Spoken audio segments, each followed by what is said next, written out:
defeat against Stoke at the weekend, is that the way it happened, the way it all unfolded, one that you just brush under the carpet and move on from? Or well, I don't. deal with that one? I mean, personally, I must be, with tinted glasses. Me, I don't think he was anywhere near as bad as what the local paper made out. I'm sorry, Craig's not here today because I was going to have a little bit of a dig at him. I think if you do your homework on how Stoke have played this season, when they get in front, they always put 8 or 9 players behind the ball, and they play it longer than any other team. And their player, Hansen, said that was the reason, we couldn't get amongst them because they just whacked it long and played that system. So there were reasons. Yeah, we needed a Lionel Messi to unplug it, but there's other teams that's not got them either. We tried it for half an hour, but even with the players that can create, we couldn't create anything. So I don't think that was in the agenda. I think it was the first goal was going to win the game, and they got it.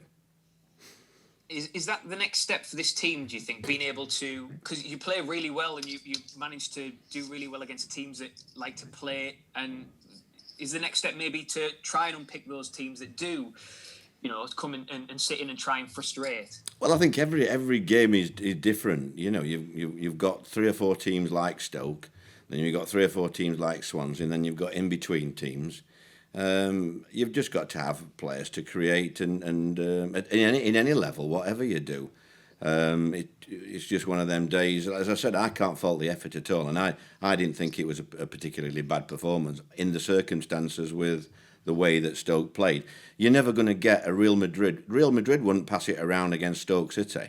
They might win. They might get the odd bit of magic that they've got the players to score, but they don't do things like that. So you've got to look at it in perspective. It's not a very good game to watch, but it's never going to be a very good game. You don't go and watch Stoke City if you want a good game.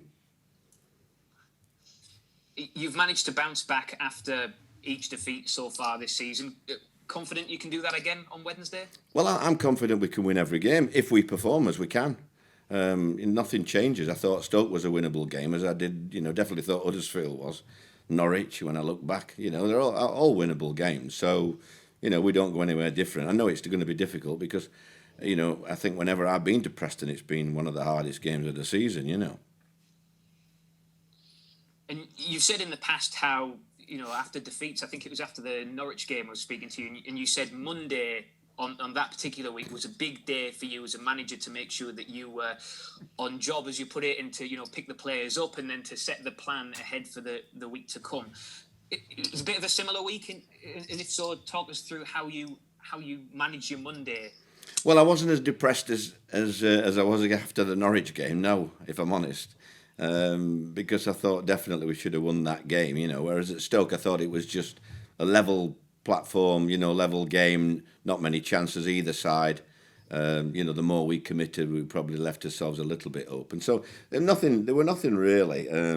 It's just reiterating the mistakes that's cost us these goals, going back to the penalty against Norwich and 1 or 2 mistakes against Huddersfield. And then the mistake for the goal there. There were, 3 or 4 lads could have cleared that ball at one stage or another. So it's just a matter of such a small element that's costing us points. It's not as if the 90 minutes we're not working hard enough or we're not doing this. We're just missing out on little simple things that we could, I'm asking the players to try and concentrate and eliminate that, really. As a manager, is that possibly harder then? When it is just the finest margins, it is the little things in the games that are, costing you points in, particular games.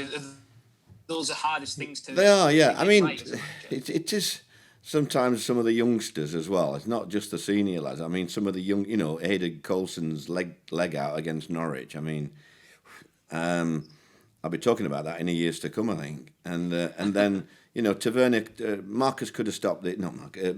He could have stopped the cross coming in, but because he's up front, we left him up at the corner. He doesn't feel it's important. You see, well, his job is just as important as the centre half heading the ball. So it's just letting him know the responsibilities on what they should be doing to stop. What are silly goals really. Speaking of goals, 3 for Britt Sombalonga this season, 2 for Chuba Akpom. Still more to come from those two. Are you trying to get a bit more out of them?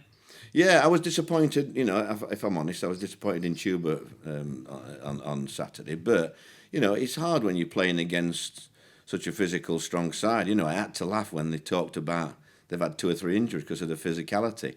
I think the first 10 minutes they might have had 5 lads booked against us. So it does make me smile that we seem to be an easy target for comments.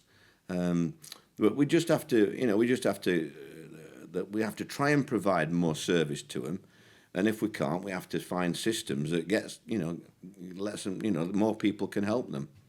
But as you saw, we put Roberts on and Duncan and everything, but we still didn't get anything around Britt when he come on. It's just trying to work out, what you want. I mean, most managers are trying desperately to get what 90% we've got. I'm trying to get the 10% that we haven't got, me. So I'm in a better situation than I would be normally, where you can't see a way out of the tunnel and you can't do that. Well, I see 90%. I know what they're going to do. It's the other 10% we've really got to brush up on. So it's not their. You don't think it's necessarily particularly their confidence as strikers. It's more just how you get that service to them. Well, if you don't get balls in the right area, and your confidence never comes. But I've been disappointed a little bit when they have had decent balls at times in the last few weeks. So you can't do any more than practice and try and we've missed Ashley Fetcher without a shadow of a doubt. We have missed Ash. He gives us something that we haven't got. And to lose him for 3 months was a massive blow to us, really. Especially in the tight financial restrictions that every club's got in the Championship. So, and I miss Brownie a little bit. I know it sounds silly because he hasn't played, but he was just coming into his own when he goes and does his flaming hamstring. I was even thinking of playing him that day after we'd had this practice match, and he goes and pulls up. So, we just need a little bit of help, a little bit of a few options in that respect. Speaking of options, then Isaiah Jones signs a new deal this week. Sam Falarin, obviously the week before. Clearly, you see a lot in these young players. Well, there's definitely more to come. I think I've not seen a better academy in all my career. Really? No, this is head and shoulders. What Craig Liddell does, and when I speak to him and I look around the place, it's just unbelievable, really. And they will get. I mean, you don't really get value like it used to do when the Premier League changed all the, turned all the book pages so that they got everything. They could pinch everybody cheap. It's been wrong. But I do feel a lot of the academy up here, because of the geographical side of where Middlesbrough is as well, we might be able to keep some of these lads playing in the first team. I mean, at Brentford, when we had 4 that had been through the academy starting, and I think 1 on the bench, I can't ever remember anything like that in the last 20 years. I mean, that's quite high praise coming from someone like yourself who has, been around at different levels, the highest level, and right down the football pyramid. To say that it's one of the best academies or the best academy is quite high praise for people like Craig Liddell. Yeah, I mean, we've got players, out on loan getting star ratings. A goalkeeper gone to Aldershot, and he's flying one of my old clubs. We've got players out at other clubs on loan. I think we've got decent players in. I love the lad Dodds at the full-back. I like Hayden in midfield. There's another couple of lads in there. The strikers knocking goals in. Sorry, I can't tell you all the names, lads, because you know what I'm like at 72. But they're absolutely buzzing, and I enjoy watching them. The place is really buzzing at the moment. The 18s and 23s, nearly. I don't know whether they're still top of the league, but they have been. And that's not an easy thing to do, I don't think, with the competition that there is. Do they have a part to play this season, do you think? I know Sam Falarin's had cameo appearances, Isaiah Jones as well. Do you think that they could play some part this season? Well, when Sam come on Saturday and ballooned the ball over the bar, I thought, no, if I'm honest. What you doing, Warnock? But, he's involved. He's done ever so well since pre-season and deserved his new contract. Same as Isaiah.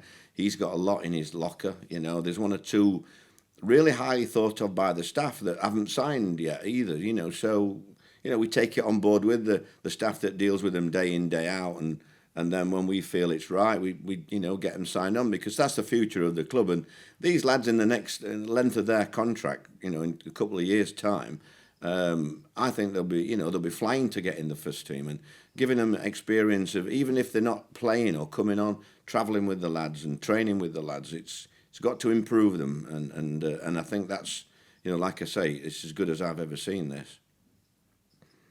Just looking ahead, obviously, to Wednesday, Preston, what do you make of the challenge that they'll bring?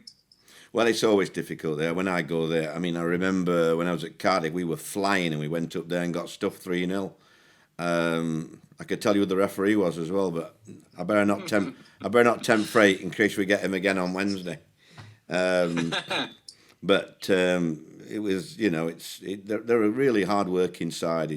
Alex has done well over the last few years, and it's a nice club as well. It's not one of the massive clubs in respect of financial, but they always seem to punch above the weight, and as I said, it's always a hard game. And just finally, team news, injuries, how are you looking ahead of Wednesday? I don't think there's anything untoward. There was one or two little knocks, but they seem to have overcome that. There were nobody having extra treatment on Monday other than a rub here and there, So I think we'll have a full squad to pick from. Neil, really appreciate your time as always. Thank you very much. Thank you very much. Cheers, Rob. Can we have Sky? Richard, is it? Where are you? Hi, Neil. How's things? Hi up, Richard. I didn't see you up there, son. I'm just hiding away in the corner. Yeah.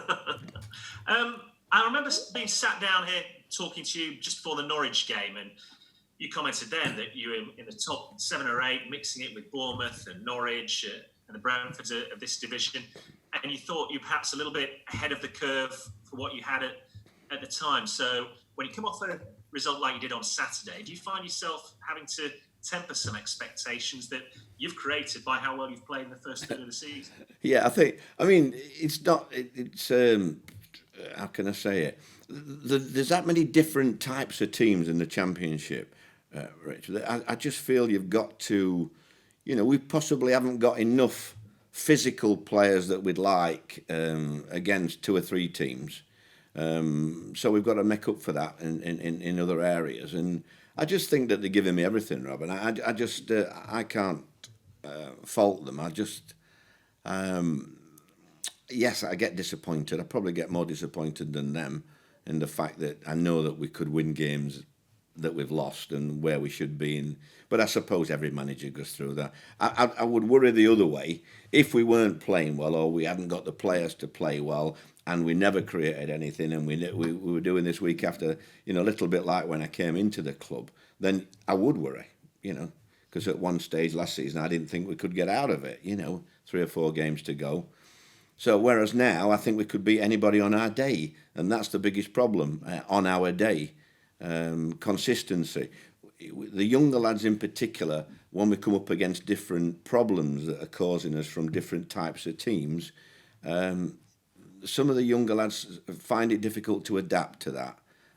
So we're all learning all the time. We're going on the training ground and trying to explain the different things that we need for these types of games, which is what every other week in the Championship is something different thrown at you.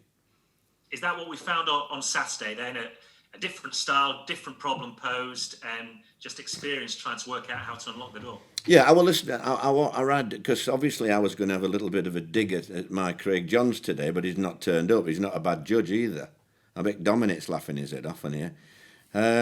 Craig Johns, when I read it, it was so depressing, the report. You'd think we were the bottom of the league and I'd got a cat in hell's chance of getting out of it. And the glass was not half empty. I think it was a quarter empty, or 2/3 empty, should I say. Now, you look at it, I looked at the lad, one of their ex-players doing their report, Hansen, and he said, I can understand why we struggle to create so many when having watched Stoke all season, when they go in front and they put 9 behind the ball, it's so difficult to find gaps. Well, that wasn't mentioned in our report, are you with me? And you've got to look at why we weren't creating it, and nothing to do with the effort or anything. And I have a little bit of a dig, Rich, at the locals at times, because when we do well, they sell more papers. You know, I went in on Monday and I could have had 10 papers where usually I can't get one.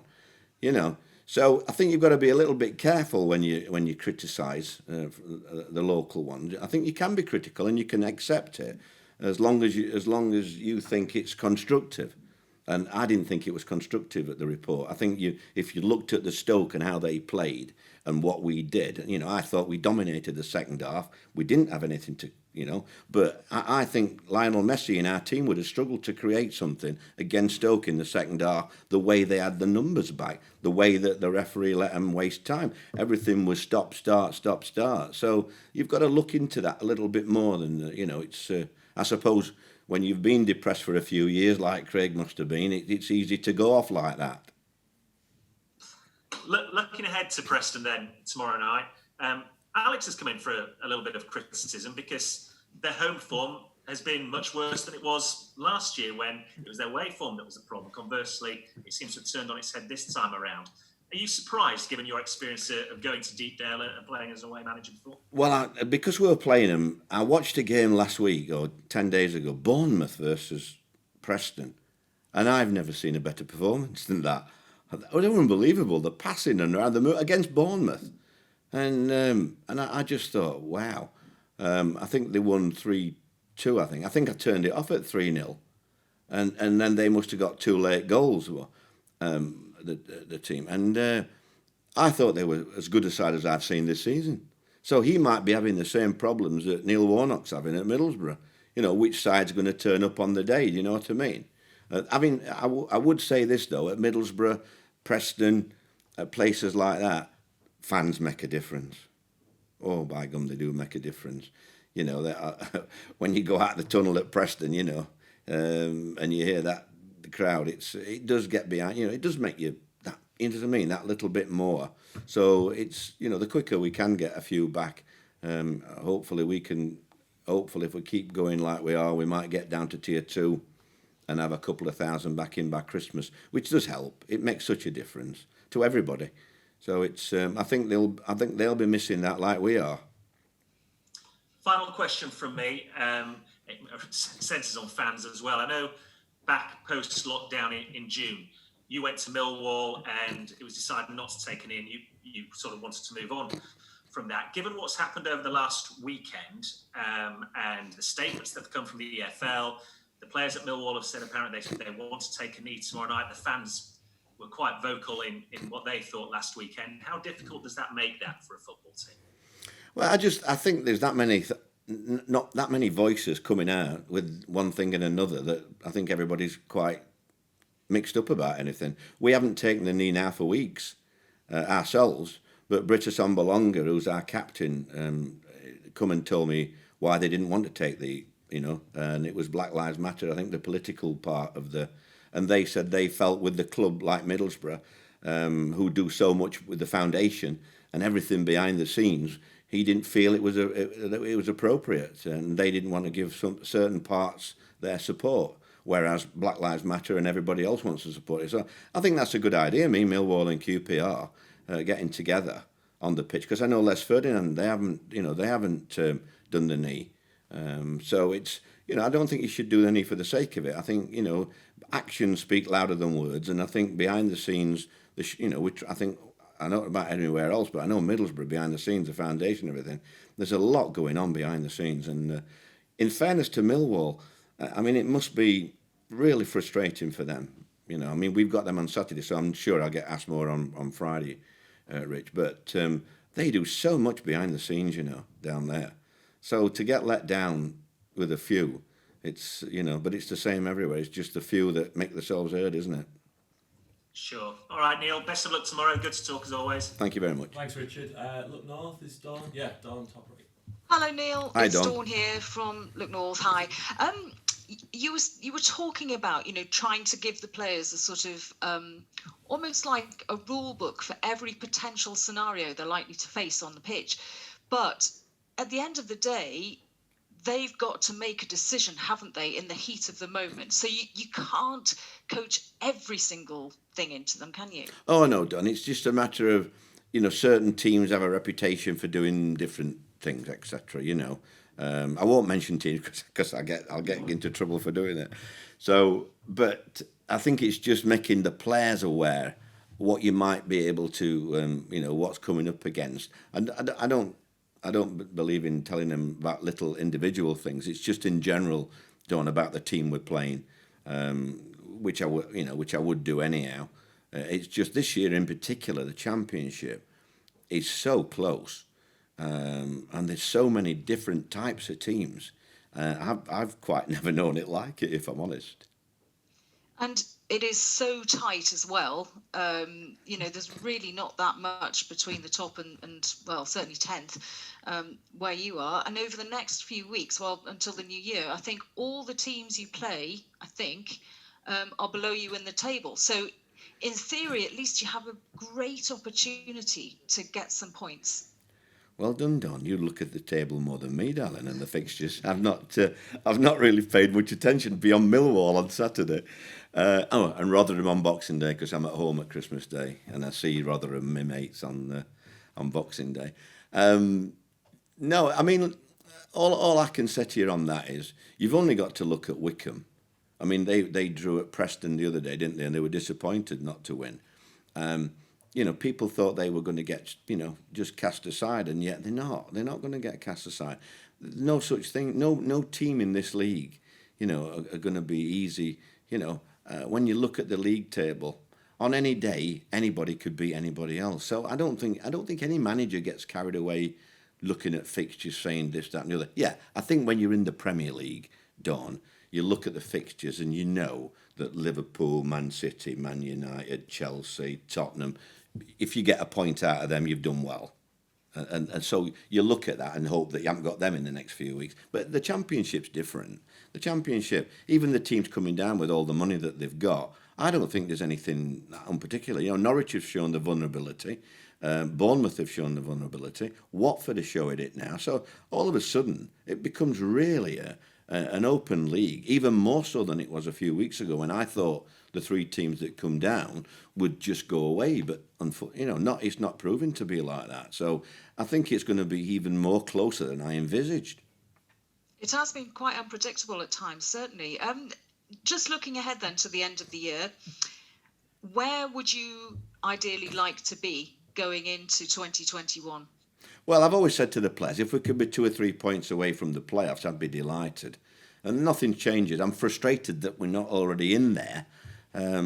But, we've just got to keep going. There's other teams going to be the same. And, I think we've had it clear to us, if we're not right on our game, then we'll get punished. So if we could hang in there and give ourselves a chance, then I always enjoy the second half of the season, if I'm honest. I don't know why. Well, I suppose it depends where you are, doesn't it, really? Yeah. You were a little bit unhappy, possibly, to say the least, about the facilities at Stoke at the weekend. Hopefully, Preston will be a little bit better on that score. Oh, I'm sure they will be. It's one of those things that happen. We didn't mention it before the game at all because I didn't want to give the players an excuse, But, when you turn up and there's really bad fumes coming into your dressing room, I mean, that should be dealt with before you arrive at the stadium. No good getting the maintenance people out then, is it? So, but anyway, enough's been said about that. You've had your headlines for a weekend. There was nothing else to write about, so that's why I said it. So to give a few papers, a few headlines, Preston's a different ballgame. They're nice people, and I'm sure our accommodation will be okay.